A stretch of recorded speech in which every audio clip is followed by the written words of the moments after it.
Good morning, friends. Hope you all are doing well. So, let's start with the new chapter that is computer graphics. So, before computer graphics, the one term is remaining that is CISC. In the last class, we are discussed about the RISC and CISC category. So, I forgot the full form of CISC. So, CISC full form is Complex Instruction Set Computer. Okay.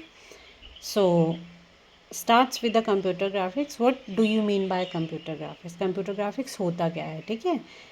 It basically deals with the generating images with the aid of a computer.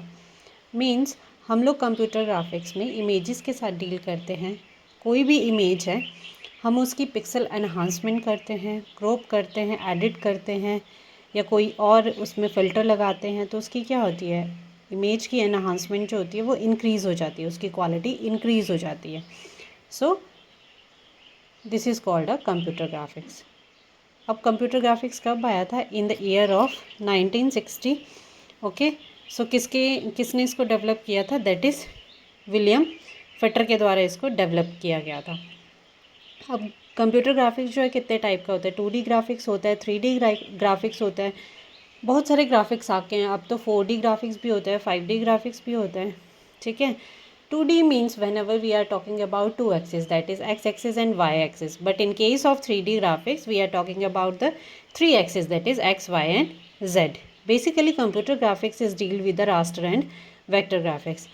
अब आप बोलोगे ma'am computer graphics का use कहाँ पे होता है? Computer graphics का use basically क्या होता है, जब भी हम कभी अपने फॉर्म्स को फिलअप करते हैं, ठीक है, तो पहले के टाइम पे क्या होता था कि we have to go to the cyber cafe and the person that deal with the cyber cafe we have to pay some amount to fill a particular form, ठीक है. किसी भी पर्टिकुलर फॉर्म को फिल करने के लिए हमें cyber cafe के ओनर को या जो भी फॉर्म को फिल करता था पर्सन, हमें उसको अमाउंट देना पड़ता था. देन हम जो थे उस फॉर्म को एबल होते थे भरने के लिए.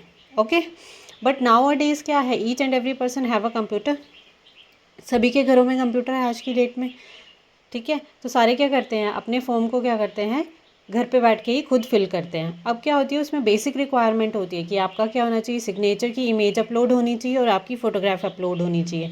तो उसका क्या होता है, एक पैटर्न सेट होता है कि इतने पिक्सल बाय इतना, या उसकी हाइट और विड्थ दी होती है, ठीक है, कि इतने में हमें उसकी इमेज को क्रॉप करके उसमें अपलोड करना होता है. तो वहाँ पे हमें कंप्यूटर ग्राफिक्स की नीड पड़ती है. हमें क्या होना चाहिए कि हमारी इमेज ज़्यादा ब्लर भी नहीं होनी चाहिए.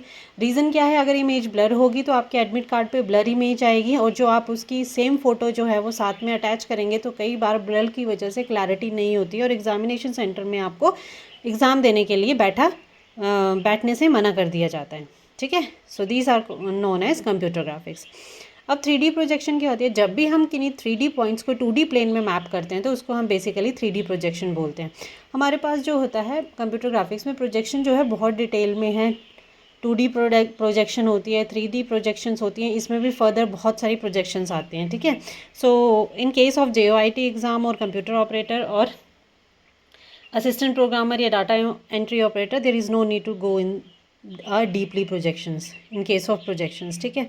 अब कर्व्स आते हैं हमारे पास, जब भी हम कर्व्स, छोटी छोटी कर्व्स को मिला करके क्या बनता है, हमारे पास एक ऑब्जेक्ट बनाता है, एक ऑब्जेक्ट पर्टिकुलर बनता है. अगर हमें जैसे ट्रायंगल ही बनाना हो, 3 डॉट बना दिए, ये कर्व बनाई, ये कर्व बनाई, ये कर्व बनाई, तो हमारे पास क्या बन गया, एक पर्टिकुलरली इमेज जनरेट होगी. That is called as a curve. अब के कर्व क्या होती है, वेरियस टाइप की होती है. पैरामीट्रिक कर्व्स होती है, बेजियर कर्व होती है, इम्प्लिसिट कर्व होती है या एक्सप्लिसिट कर्व होती है, ठीक है. So no need to go in the detail. So आपको सिर्फ इतना इतना पता होना चाहिए कि हमारे पास we have a 4 types of curve.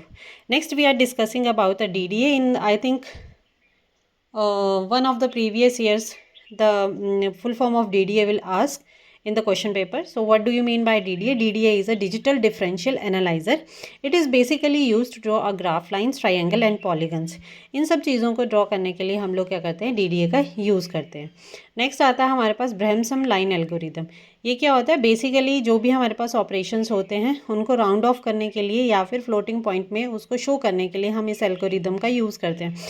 इससे पहले हमने क्या डिस्कस किया, कर्व्स का डिस्कस किया. तो हमारे पास जो पर्टिकुलर पॉइंट होता है, हम क्या होता है, जैसे 1 में होगा, 2 में होगा. अब इसमें डिस्कस करते हैं ब्रह्मसम लाइन एल्गोरिदम में क्या होता है, हमें लाइन ड्रॉ करनी होती है बेसिकली. पर उसमें क्या होता है कि सिंपली पॉइंट नहीं गिवन होते हैं कि इधर 1 है, 0.2 है, 0.3 है, 1.4 है, तो like the point will be given in like 5/2 या 0.2, 0.3 लाइक दिस। ठीक है, तो बेसिकली अगर आपसे क्वेश्चन ये भी पूछा गया था कि स्लोप ऑफ अ लाइन कौन से एल्गोरिदम के साथ डील करती है, तो ये डीडीए और ब्रह्मसम लाइन दोनों एल्गोरिदम के साथ स्लोप ऑफ अ लाइन क्या करती है, डील करती है।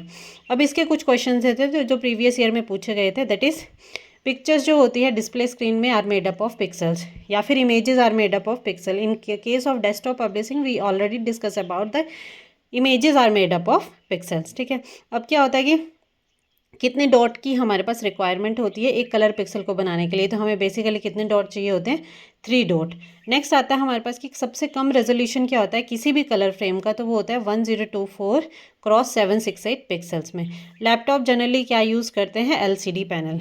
So these are the only question that are asked in the previous year question papers. Hope you like my video. So that's all about the computer graphics. If you found any query, any problem in this chapter, then please do comment in the comment box. Please do like, subscribe and share my channel. Thank you.